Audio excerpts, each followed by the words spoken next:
Next topic है nutritive and non nutritive component of diet.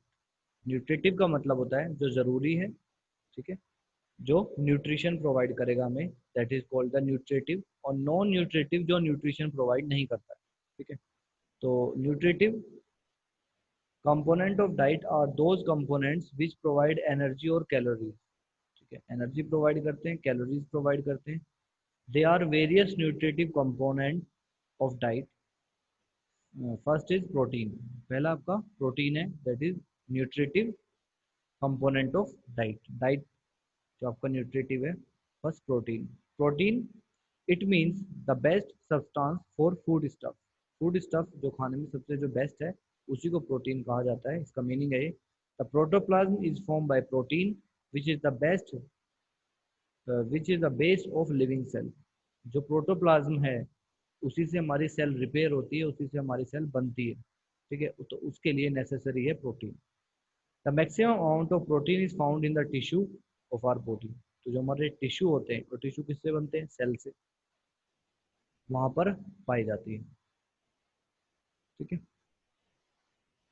Beside this protein is also found in blood, secretion of endocrine gland, bones, teeth and delicate tissue. जो हमारे delicate है, जो हल्के फुल्के tissues है, वहां पर भी प्रोटीन पाया जाता है। तो protein are the building block of the body. Body का बिल्डिंग ब्लॉक है protein.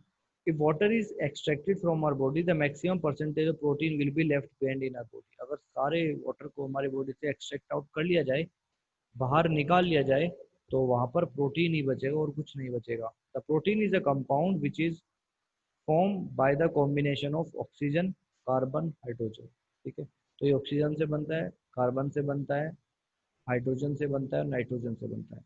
Among energy producing substance, protein is the only constituent in which chemical element such as nitrogen, phosphorus, sulfur are found, ठीक है। तो जो protein है, sulphur, nitrogen, phosphorus, ये सारे protein के अंदर आते हैं, ठीक है। तो यही हमारी बॉडी के जो है असेंशियल कंपोनेंट्स है। That is why protein is also called the nitrogenous food, ठीक है। तो जो भी हम प्रोटीन खाते हैं, ठीक है, जो भी हम खाते हैं तो उसका जो उसको हम बोलते हैं नाइट्रोजीनियस फूड, हम उसको बोलते हैं क्योंकि इसमें नाइट्रोजन, फॉस्फोरस और सल्फर मौजूद होता है।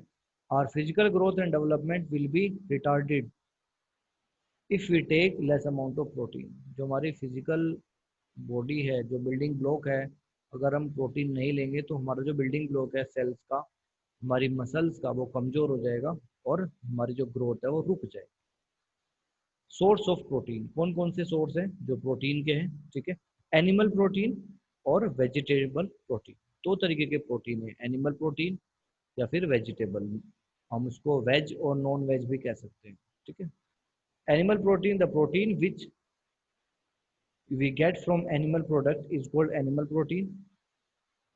This protein is found in egg, milk, milk product, meat and fish. This protein is considered far better than vegetable protein. इसको वेजिटेबल प्रोटीन से काफ़ी अच्छा माना जाता है। एग हम खा सकते हैं, फिश हम खा सकते हैं, मिल्क प्रोडक्ट, मीट भी हम खा सकते हैं। तो ये सबसे अच्छा प्रोटीन माना जाता है बॉडी के लिए। Egg is the best example of rich protein because enough amount of amino acids are present in egg. Egg के अंदर एनफ अमाउंट का जो प्रोटीन होता है वो प्रेजेंट होता है, जिसकी वजह से एग को क्या माना जाता है? एक अच्छा प्रोटीन सोर्स माना जाता है, ठीक है। As comparison to vegetable, non-veg is more prior than vegetable protein. Vegetable protein which we get from vegetable are known as vegetable proteins. Vegetable protein is usually found in various type of pulses, soybean, mustard, groundnut, dry fruit and food grains. इन सारी चीज़ों के अंदर protein ये पाया जाता है। तो हम अगर नॉन वेज हैं या फिर वेजिटेरियन है तो हम इस तरीके से अपनी डाइट को चूज कर सकते हैं। नेक्स्ट है carbohydrate. Carbohydrate is also essential nutritive component of food, ठीक है। ये भी बहुत ज़रूरी है, न्यूट्रिटिव कंपोनेंट है फूड का। Carbohydrate is also a compound which is form by the chemical composition of carbon, hydrogen and oxygen. हम पहले बता चुके हैं, कार्बन, हाइड्रोजन और ऑक्सीजन से मिलकर ये बनता है। Carbohydrate act like a fuel in our body. तो कार्बोहाइड्रेट जो है वो बेसिकली एनर्जी है, एनर्जी प्रोवाइडर है, और इसी एनर्जी से हमारी बॉडी चलती है। तो हम एग्जांपल लेते हैं कार का, कि कार के अंदर जो फ्यूल हम भर रहे हैं वो है हमारा कार्बोहाइड्रेट। इंजन के अंदर जो हम लुब्रिकेट ऑयल हम डाल रहे हैं वो हमारे प्रोटीन हैं, मिनरल्स हैं, ठीक है। और जो बाकी कंपोनेंट्स हैं, ठीक है, जैसे टायर्स हो गए, हवा हो गई, ये भी एसेंशियल कंपोनेंट्स हैं। ये आपके माइक्रो न्यूट्रिएंट्स हैं जो कम क्वांटिटी में हमें चाहिए, कम क्वांटिटी में चाहिए, पर हम उनको इग्नोर भी नहीं कर सकते, राइट। इग्नोर करेंगे तो फिर हमारी गाड़ी नहीं चलेगी। इस तरीके से हम इसको समझ सकते हैं। Carbohydrate act like a fuel in our body. Carbohydrate provide energy. We also need carbohydrate for the formation of fats. The individual who indulge in hard work need maximum amount of carbohydrate. If excess amount of carbohydrate is taken in food by an individual, it always changes into fat. अगर ज़्यादा लेगा carbohydrate, energy intake ज़्यादा लेगा, और कम use करेगा तो it will convert into fat, and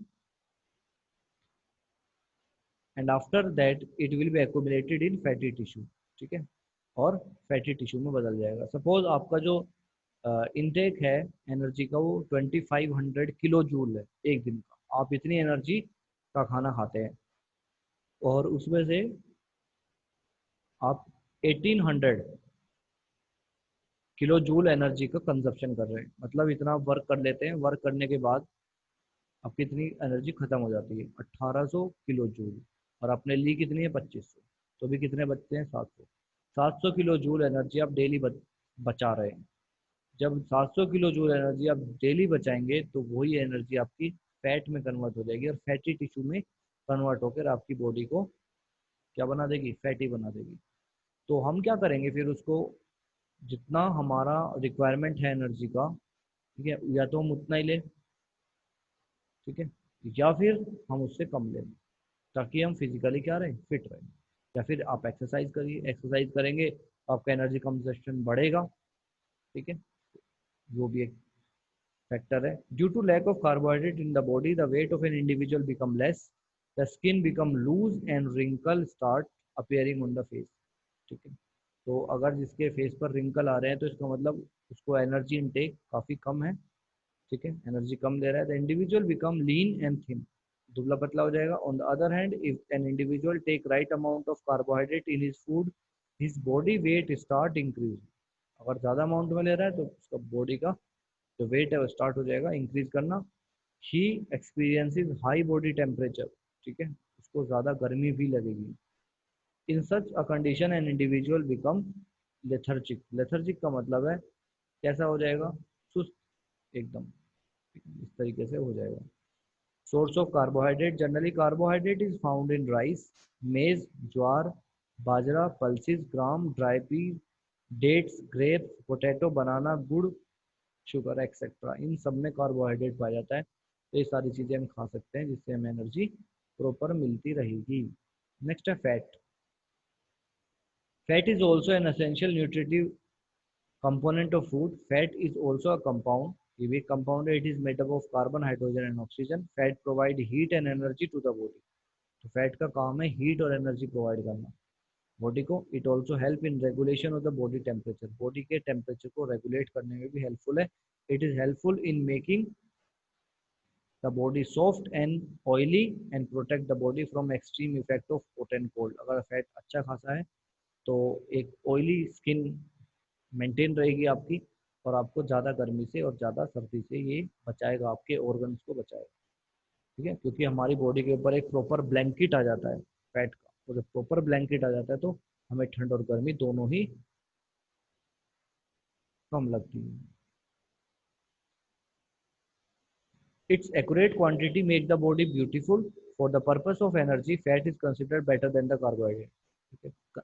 energy के purpose में फैट को ज़्यादा अच्छा माना जाता है एज कम्पेरिजन टू कार्बोहाइड्रेट। और प्रॉपर फैट अगर आपकी बॉडी पर होगा तो आप गुड लुकिंग दिखेंगे, ज़्यादा होगा तो देख फिर आपकी जो गुड लुकिंग है वो चेंज हो जाएगी, कम होगा तो भी इफेक्ट पड़ेगा, इतनी अच्छी नहीं रहेगी। If fat is use with carbohydrates in food.